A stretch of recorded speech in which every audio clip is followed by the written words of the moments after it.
People love tier lists. For less experienced players, it provides a quick reference of the value of certain characters. For most people, however, it provides justification on their polls or favorite waifus. Personally, I've never been a fan of them, but recently I wanted to try something new. Earlier, I hosted a podcast with several other theory crafters and speedrunners in the Wuwa community. We had lots of great discussions, and based on them, we attempted to put together some tier lists. But none of us were really that satisfied with the final rankings, and collectively agreed that the tier list itself made little sense. So why did our tier list become so scuffed?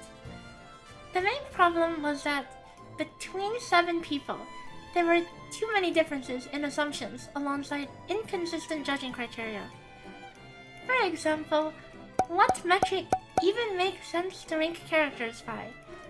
For the max potential tier list, we agreed that clear time made sense as a metric, which led us down the speedrun rabbit hole. You see, with speedrunning in particular, there's one huge problem with ranking characters, and it all comes down to where the line is drawn, literally. In speedruns, TOA bosses are typically taken down in under 2 full rotations, and sometimes even a single rotation. But more often than not, the kill time is somewhere between 1 and 2 rotations, which creates a huge bias for characters who can front-load damage. For example, let's say you're comparing 2 team comps between Fabi and Camellia. Fabi's damage is fairly consistent with spikes at the beginning and end of her rotation, while Camellia has a large spike and burst window, both in the latter half of her rotation. While across an entire rotation, their damage potentials are very similar. Any boss with slightly more than 1 rotation's worth of health would favor Fabi instead. Aside from the fact that different tower bosses can have different HP values, you can already see a lot of things that don't make sense with this criteria. For one, while we wanted to avoid taking tower buffs into account in order to make a generic ranking, even minor effects such as resistance changes that are now on every floor will have a significant effect on the amount of rotations it takes. And anecdotal experiences from speedrunners will also reflect these buffs as well. Aside from buff effects, however, someone's quality of echoes can make a huge difference in the time to kill. So, you can see how this judgment criteria quickly falls apart due to the amount of subjectivity that could go into it. On the other hand, we put together a casual tier list as well. However, nobody knew exactly what casual even meant. We settled on the general idea of minimal swaps and simple rotations. But what even is a simple rotation? Some people think it's a linear ABC rotation that goes from 0 to 100 concerto on one character at a time. Some think anything that's not a quick swap rotation is simple.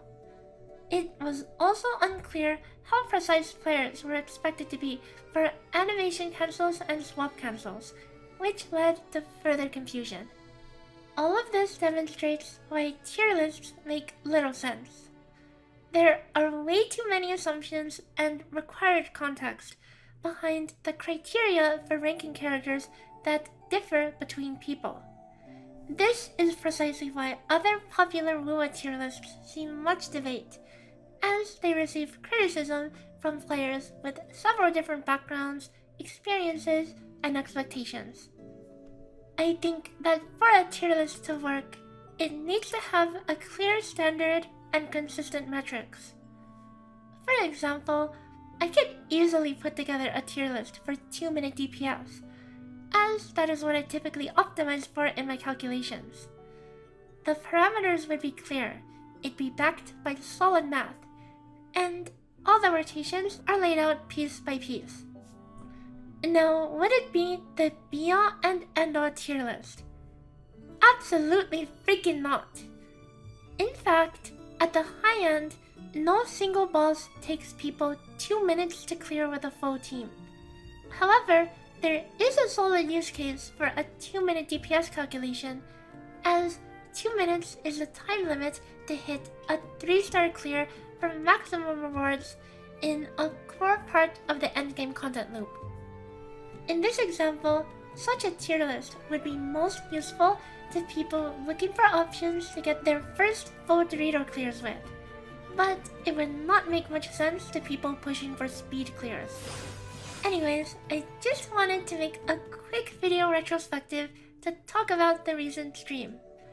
It was a good experience with a lot of good discussion, but the tier list was so scuffed that I just had to talk about it. See you guys next time. Bye bye!